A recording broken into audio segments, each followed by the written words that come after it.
नमस्कार फ्रेंड्स। आज हम बात करने वाले हैं वोडाफोन इंडिया की। वोडाफोन इंडिया की आज की डेट में आज आपका 31 मार्च 2025 चल रहा है। तो आज की डेट में जो न्यूज़ फ्लोट कर दी है हर जगह विद वेरीफाइड सोर्सेस की इस कंपनी के अंदर गवर्नमेंट अपने स्टेक को एक बार फिर से दोबारा इक्विटी में कन्वर्ट करने जा रही है। इस न्यूज़ का कंपनी के ऊपर क्या असर आएगा, कंपनी की प्रॉफिटेबिलिटी के ऊपर क्या इफेक्ट दिखाएगी ये न्यूज़, आगे कंपनी के लिए राहें आसान होंगी या और मुश्किल होंगी, इस न्यूज़ के बेसिस पे आज हम ये बात करेंगे। यहाँ पर मैं एक चीज़ बोल दूँ, कंपनी के शेयर की हम बात करेंगे, लेकिन कोई रिकमेंडेशन या किसी प्रकार की सिफारिश या लेना चाहिए या नहीं लेना चाहिए ऐसा कुछ नहीं है। शेयर बाई करना या नहीं करना इसके लिए आप किसी अपने फाइनेंशियल एडवाइजर से बात करें, वो आपको अच्छे से बताएगा और वो एथराइज्ड भी होगा। I am not authorised to talk about the prices और about the shares, so as a reference we can communicate about the share but not directly, that is not our field. Okay, तो news के according government अपना 36,950 रुपया 36,950 crore rupees equity में convert करने वाली है। पहले कोई रिट्रोस्पेक्टिव टैक्सेशन वगैरह और जो इनके AGR वगैरह होते हैं उनकी पेनल्टी को डेट के अंदर कन्वर्ट किया। अब डेट को गवर्नमेंट दूसरी बार फिर से इक्विटी में कन्वर्ट कर रही है। तो इसका नतीजा क्या होगा? इसका डायरेक्ट सबसे पहले जो नतीजा कंपनी के ऊपर आएगा, कंपनी के डेट कम हो जाएंगे। जैसे ये कन्वर्शन डील होगी, कन्वर्शन डील के इमीडिएटली साथ ही साथ कंपनी के डेट 36,950 करोड़ रुपए से कम हो जाएंगे। कंपनी की बैलेंस शीट अच्छी हो जाएगी। कंपनी को जो इस अमाउंट के ऊपर इंटरेस्ट देना होता है वो इंटरेस्ट इमीडिएटली नील हो जाएगा, जीरो हो जाएगा। कंपनी के आउटफ्लोज कम होंगे, इंटरेस्ट का कोई चक्कर ही नहीं। हाँ, जो पेंडिंग अमाउंट है उसके ऊपर इंटरेस्ट एज यूजुअल जो भी इंटरेस्ट रेट है उनके अकॉर्डिंग जाता रहेगा। लेकिन इतनी बड़ी अमाउंट के ऊपर 36,950 रुपये के ऊपर अगर हम 1,000 करोड़ का भी इंटरेस्ट मान ले, रफली मुझे कोई आइडिया नहीं, लेकिन just to explain the point, तो 1,000 करोड़ रुपया वो कंपनी की आउटफ्लो से रुक जाएगा, कंपनी का इंक्रीज हो जाएगा। इंक्रीज तो खैर क्या होगा, मतलब वो नील हो जाएगा, वो इंटरेस्ट कंपनी को नहीं देना। पहला पॉइंट। दूसरा पॉइंट ये है कि कंपनी के जो बैलेंस शीट है, कंपनी की बैलेंस शीट पहले की तुलना में अभी स्ट्रांग हुई है। ठीक, ये तो हमने टेक्निकल बातें जान ली जो कि बुक्स बोलती हैं, अकाउंट्स की बुक्स बोलती हैं, रूल्स कहते हैं। लेकिन एक्चुअली इसका इफेक्ट क्या आएगा? बात ये है, क्या कंपनी रहेगी आगे या नहीं रहेगी, या इसी फॉर्म में रहेगी या नहीं रहेगी, ये सबसे बड़ा मुद्दा है। अब देखते हैं हम। देखो, कंपनी की अभी करंट इक्विटी है 48,547 करोड़, 48,547 करोड़ रुपया, ये अभी की इक्विटी है इस डील से पहले की। इस डील को एडजस्ट करने के बाद क्या होता है, अगर हम 48,545 करोड़ रुपए के अंदर जो ये प्लान है डेट कन्वर्शन का, इसको भी जोड़ लेते हैं जो कि 36,950 करोड़ रुपए है, तो हमारी टोटलिंग करके आती है 85,457 करोड़ रुपया, 85,497 करोड़ रुपीज। रफली हम कहना चाहें तो हम कह सकते हैं अराउंड 85,500 करोड़ रुपया, 85,500 करोड़ रुपए की टोटल इक्विटी हो जाएगी कंपनी की। तो बिल्कुल एक मोटे तौर पर चलती बात करें तो कंपनी 1,00,000 करोड़ रुपए की इक्विटी के समकक्ष हो जाएगी, मोटे तौर पर समझने के लिए। दोनों फिगर को जमा करके वो मैंने पहले आपको बता दिया, 85,500 रुपये बन रहा है। बातचीत करने के लिए हम लोग मान लेते हैं 1,00,000 करोड़ रुपया हो जाएगी। अब शेयर के पर्सपेक्टिव से बात करें, अगेन ये सब रेफरेंस पर्पस के लिए है। शेयर पे क्या इफेक्ट आएगा मुझे नहीं पता, मुझे नहीं पता। कंपनी को 1 रुपए का ईपीएस बनाना है, कंपनी को सब 1 रुपए का ईपीएस बनाना है, अर्निंग पर शेयर। उसके बावजूद भी कंपनी को आपके 85,457 करोड़ रुपया नेट प्रॉफिट चाहिए, तभी तो ईपीएस आएगा ना। अर्निंग बटा शेयर्स इक्वल टू ईपीएस। और जब तक कंपनी ईपीएस नहीं दिखाएगी, कंपनी का स्टॉक, भाई आप लोग बाई क्यों करते हैं? अब मैं दानवीरों की बात नहीं कर रहा यहाँ, जो लेकर भूल जाते हैं 50 साल बाद, 100 साल बाद, 300 साल बाद कंपनी प्रॉफिट कर जाएगी। और यहाँ तो मार्केट में एक दूसरी थ्रेट भी है अगले 20 साल के लिए, उसे हम कैसे भूल सकते हैं? एलन मस्क साहब का स्टारलिंक, वो भी आज नहीं तो कल, कल नहीं तो परसों मार्केट में आएगा। कुछ साहब लोग बोल रहे हैं कि उसके रेट इतने ज़्यादा हैं कि पब्लिक अफोर्ड नहीं कर पाएगी। ये बात मस्क साहब को नहीं पता, वो बेवकूफ़ हैं।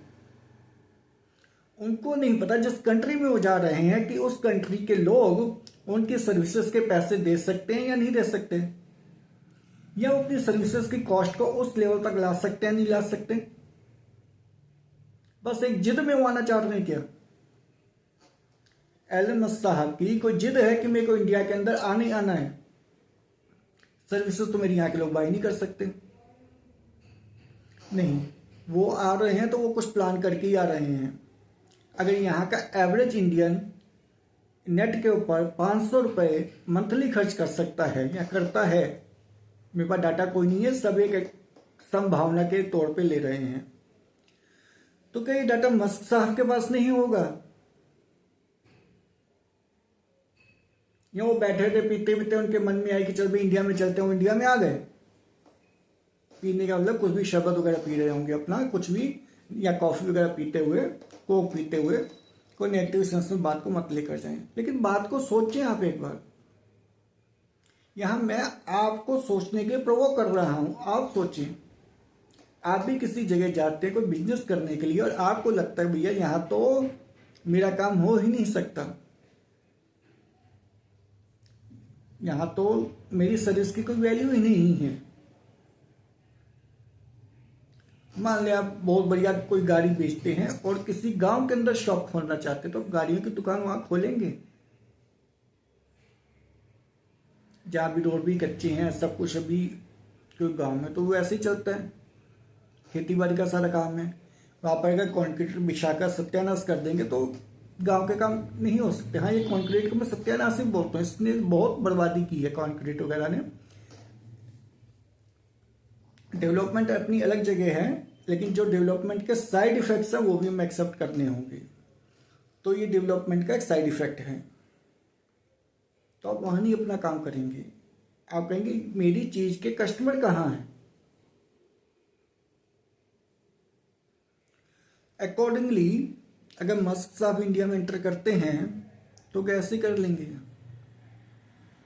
पूरा डाटा होगा उनके पास, उनके पास पूरी डिटेल्स होंगी, पूरे प्लान्स होंगे कि मैं इंडिया में आऊँगा, इंडिया के लोगों का इतना स्पेंडिंग है, इस हिसाब से मैं अपनी कॉस्ट को नीचे लेकर आऊँगा, या कुछ ऐसे चीज़ दूंगा कि इंडियन लोग मेरी सर्विस के लिए ज़्यादा हायर पे करेंगे। तो 20 साल की जो बात थी, 20 साल वालों के लिए आगे फ्यूचर ही कंफर्म नहीं है, फ्यूचर ही कंफर्म नहीं है। अभी हम सिम डालते हैं, हो सकता है अगले 20 साल के अंदर इंटरनेट कॉलिंग आ जाए। आप कहेंगे नहीं आ सकती जी। एक दिन ये बात तब भी कही गई थी जबकि मोबाइल फोन नए नए आए थे, जब इनकमिंग में भी चार्जेस लगते थे, आउटगोइंग तो छोड़ो। अब अगर आपको कॉल आई है उसके भी आपको 16, 17, 18 रुपये चार्ज लगता था पर मिनट के हिसाब से। चार एक बार में हेलो, मैं दूसरी कॉल करता हूँ, दूसरे फोन से कॉल करता हूँ, इतना भी बोल देना, तब भी आपके 18 रुपये लग जाते थे। तब भी लोगों ने भी ये कहा था कि नहीं जी, इंडिया जैसे देश के अंदर ये नहीं चल सकता, इंडिया में बहुत गरीब देश है। इंडिया को अंडरस्टैंड करने में हमेशा ही गलती की है लोगों ने। लेकिन आज मोबाइल फोन्स, ये कोई पुरानी बात नहीं है, 20, 15, 18 साल पहले की बात है। तो इंडिया के लिए कुछ भी असंभव, कुछ भी इम्पॉसिबल कभी नहीं रहा। आज एक ही आदमी दो दो सिम लगाकर, दो दो मोबाइल जेब में डालकर टोटल 4 सिम लेकर घूमता है। कॉस्ट नीचे आई, हैंडसेट की कॉस्ट नीचे आई। तब हैंडसेट भी बहुत बड़े बड़े होते, जेब में डालने के छोड़ो, हाथ भी थक जाता था पकड़े पकड़े। लेकिन ये रेवोल्यूशन है। तो अगले 15 साल के अंदर कोई ये नहीं कह सकता कि सिम कार्ड भी एग्जिस्ट करते रहेंगे या सिम कार्ड भी खत्म हो जाएंगे। तो 20 साल वालों के लिए एक तो तलवार ही लटकी हुई है कि 20 साल में वोडाफोन इंडिया रहेगा भी कि नहीं रहेगा। टेक्नोलॉजी वाइज प्रॉफिट तो अपनी जगह है ही है। तो उन लॉन्ग टर्म वालों को, दानवीरों के लिए कोई बात मैं अपने आप को करना, मैं नहीं समझता कि मैं इस काबिल हूं कि मैं 20 साल 30 साल का पर्सपेक्टिव लेकर आगे चल सकूं। ठीक, तो वापस आ जाते हैं शॉर्ट वालों के लिए। शॉर्ट वालों में ईपीएस बढ़ेगी, अभी बढ़ेगी तो अभी वो शेयर का प्राइस ऊपर जाएगा, नहीं चलेगा नहीं जाएगी। ईपीएस ऊपर, तो लॉस में कोई क्यों खरीदेगा। कंपनी क्यूआईपी करके देख लिया, क्यूआईपी करके क्या हुआ, 11 रुपए का प्राइस था क्यूआईपी का, आज शेयर 6 रुपए, 6.5 रुपए पर 5 रुपए में खड़ा है। और क्यूआईपी हुए मेरे ख्याल से कोई 1 साल अभी पूरा नहीं हुआ। तो ये सब चीजें सुनने में अच्छी लगती हैं। कंपनी क्यूआईपी लेकर आ रही है, गवर्नमेंट अपना स्टेक कन्वर्ट कर रही है, इसका बैलेंस शीट पे अच्छा इफेक्ट आएगा। बैलेंस शीट पे कितना भी अच्छा इफेक्ट आ जाए, मार्केट के अंदर शेयर तभी जाएगा जब कंपनी प्रॉफिट दिखाएगी। ये सीधा और सिंपल सवाल है। इसलिए मैं हमेशा बोलता हूं, कभी भी आप शेयर के पीछे मत जाएं, अब कंपनी के पीछे जाएं।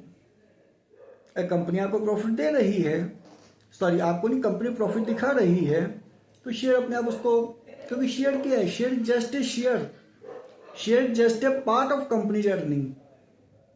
शेयर का अपने आप में कोई एक्सिस्टेंस नहीं है।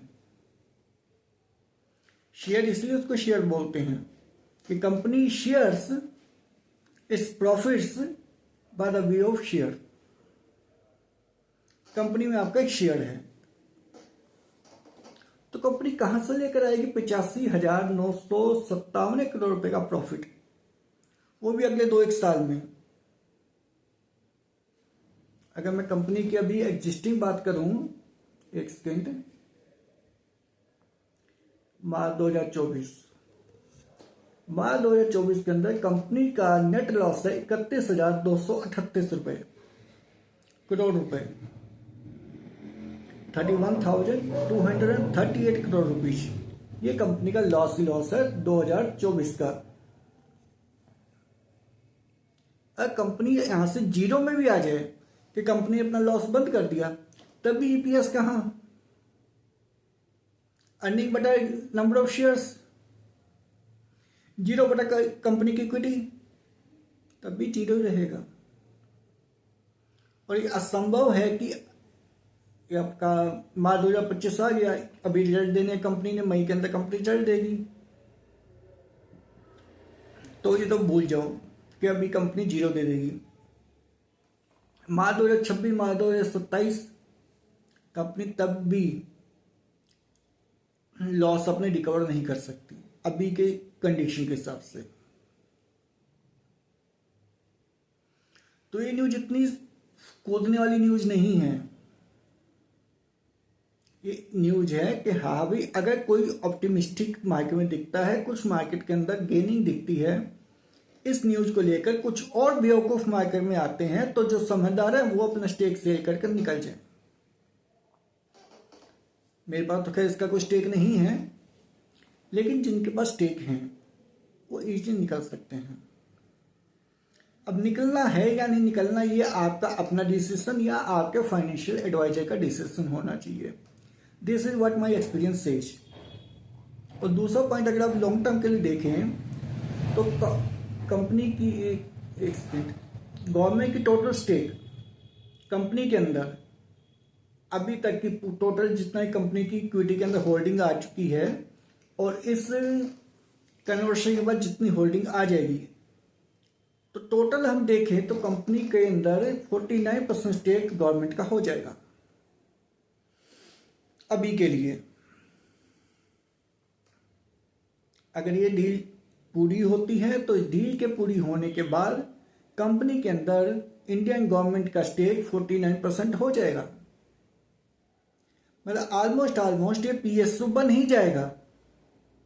और कंपनी के अंदर 2% और स्टेक इंक्रीज कर ले गवर्नमेंट, तो टोटली पीएसयू कंपनी हो जाएगी, पब्लिक सेक्टर अंडरटेकिंग। क्योंकि गवर्नमेंट का स्टेक 51% है, तो कंपनी के अंदर गवर्नमेंट जैसा चाहेगी वैसे वो पॉलिसी चलाएगी एज ए पीएसयू। और पीएसयू गलत नहीं है, पीएसयू काफी स्ट्रॉन्गर एंटिटी है, लेकिन वहां पर प्रॉफिट कहाँ। अब बात उठता है कि आप ऐसे करेंगे पीएसयू के अंदर प्रॉफिट कहाँ, इस कंपनी के अंदर उस कंपनी के अंदर प्रॉफिट आ रहा है। लेकिन रीजन क्या है, पीएसयू प्रॉफिट बनाने के लिए बने ही नहीं है। PSU are a welfare entity. Government को सस्ता और अच्छा, सस्ते में जितना अच्छा हो सकता उतना अच्छा प्रोडक्ट देने के लिए बनाए गए हैं। जनता से प्रॉफिट कमाने के लिए पीएसयू की इन्वेंशन नहीं हुई थी। ये वेलफेयर कंपनी जो होती हैं,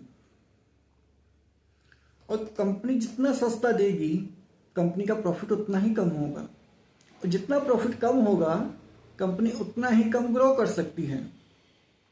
अब फॉर एग्जांपल एक समझो पीएसयू है जो कि इसी बिजनेस में है सिम कार्ड बांटने के, ठीक है ना। तो क्या वो पीएसयू कभी एयरटेल से कंपटीशन करेगा? वो पीएसयू कभी जियो से कंपटीशन करेगा?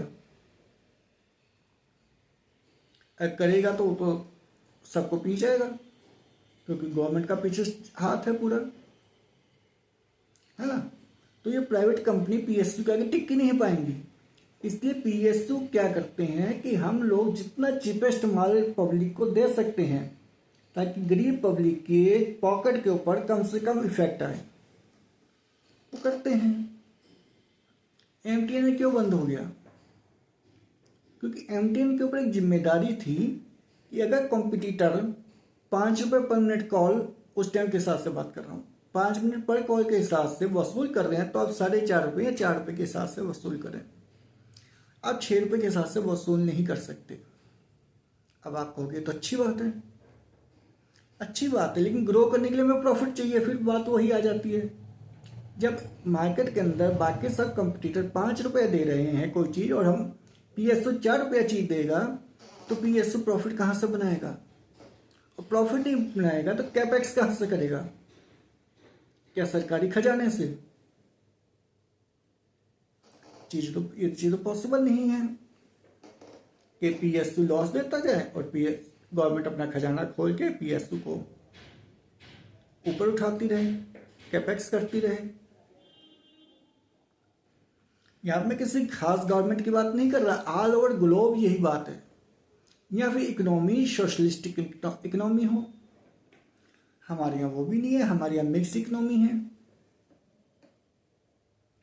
और जब कैपेक्स नहीं होगा तो कंपनी पिछड़ती चलेगी, क्योंकि दूसरी कंपनियां ज़्यादा बेहतर टेक्नोलॉजी और ज़्यादा बेहतर सर्विस एंड यूजर को दे सकती है। और जब कंपनी का प्रॉफिट ही नहीं है, ऊपर से इसने पीएसयू ने गवर्नमेंट को डिविडेंड भी अच्छा खासा देना है, अगर कुछ प्रॉफिट हो भी गया ऊपर वाले की दया से तो डिविडेंड में निकल जाएगा, क्योंकि गवर्नमेंट को डिविडेंड भी चाहिए। तो पीएसयू आपको वो सर्विस कहां से दे पाएगा? और हो सकता है कि आने वाले टाइम के अंदर 20 साल के अंदर जो लोग 20 साल का व्यू लेकर चल रहे हैं, मेरा अपना पर्सनल व्यू है, ठीक है ना, मेरा अपना पर्सनल व्यू है और मैं अपने पर्सनल व्यू के लिए खुद लायबल हूं। आप लोग अपना पर्सनल व्यू खुद बनाएं या अपने फाइनेंशियल एडवाइजर से बात करें। अगले 20 साल के अंदर ये कंपनी एमटीएनएल बीएसएनएल की तरह ही हो जाए, आईटीआई की तरह ही हो जाए। आईटीआई आज कहाँ एग्जिस्ट कर रहा है? वो ये आपका बीएससी एमटीएनएल, सॉरी बीएससी नहीं, एमटीएनएल बीएसएनएल कहाँ एग्जिस्ट कर रहे हैं?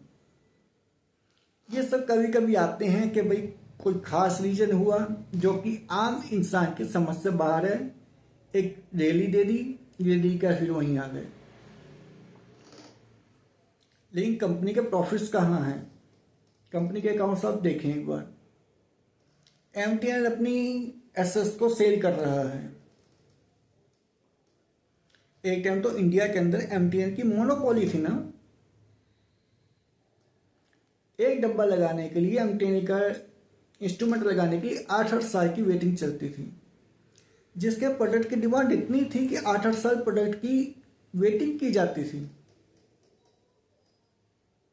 इतनी हाई डिमांड वाली कंपनी कैसे फेल हुआ, कैसे लॉस में आई? क्योंकि जब सामने दूसरे प्लेयर्स आए तो कॉम्पीट करने के लिए प्रॉफिट नहीं था। प्रॉफिट क्यों नहीं था? क्योंकि पब्लिक को सस्ते सस्ता माल देना था। एनीवेज, तो 49% गवर्नमेंट का स्टेक कंपनी में हो गया। कंपनी एक तरीके से पीएसयू हो गई। 2% ऑफिशियली कंपनी पीएसयू हो जाएगी। और पीएसयू कहाँ लैंड करेगा वो आप भी जानते हैं, मैं भी जानता हूँ, हम लोग चाहे माने या ना माने। तो मेरा व्यू तो अभी यही है कि इस कंपनी के अंदर मेरे को कोई ग्रोथ नजर नहीं आता। जिस तरह से कंपनी काम कर रही है, मैनेजमेंट भी पता नहीं क्या सोच रहा है। और अगर कंपनी को बेनिफिट ही देना था तो कंपनी की जो पेनल्टीज हैं या कंपनी की जो डेट हैं वो डेट ही माफ कर देते। और अगर वो डेट माफ होते, जैसे कितना 36,950 करोड़ रुपया, अगर ये कंपनी को माफी कर दिया जाता, गवर्नमेंट इतना माफ कर देती, तो हो सकता था कि कंपनी के कहीं पे प्रॉफिट आ जाते, कंपनी कुछ कर करा के कंपनी की बैलेंस शीट हल्की होती। लेकिन इंस्टीड ऑफ दैट डेट को इक्विटी में कन्वर्ट किया जा रहा है और गवर्नमेंट का स्टेक लगातार बढ़ता चला जा रहा है। और मैं ऐसे में पीएसयू से थोड़ा दूर ही रहता हूँ, फाइनेंशियल पीएसयू को छोड़कर। ठीक है ना, जो कि अपने फाइनेंसिंग करते हैं या बैंक वगैरह हैं, इनको छोड़कर जो भी पीएसयू हैं उनसे मैं थोड़ा दूर ही रहने की कोशिश करता हूँ, या पीएसयू के बारे में कोई बहुत स्ट्रॉन्ग ओपिनियन ना बन जाए। क्योंकि बैलेंस शीट तो हमेशा इनकी मोटी रहेगी। तो मेरा व्यू अभी यही है कि अभी मैं तो कंपनी से अवॉइड करूंगा। ये सब देखते हुए मुझे कंपनी का फ्यूचर कोई बहुत ज़्यादा ब्राइट नहीं लग रहा, और वो भी तब जब इतनी कट थ्रोट कंपटीशन हो। बाकी देखते हैं फ्यूचर में क्या होता है, क्योंकि भविष्यवक्ता तो मैं भी नहीं हूँ और मैं अथॉराइज्ड भी नहीं हूँ। तो चलिए इस वीडियो को यहाँ समेटते हैं और फिर कोई दूसरी न्यूज़ को देखते हुए किसी दूसरी कंपनी के ऊपर अपना डिस्कशन हम लोग जारी रखेंगे। Thank you very much.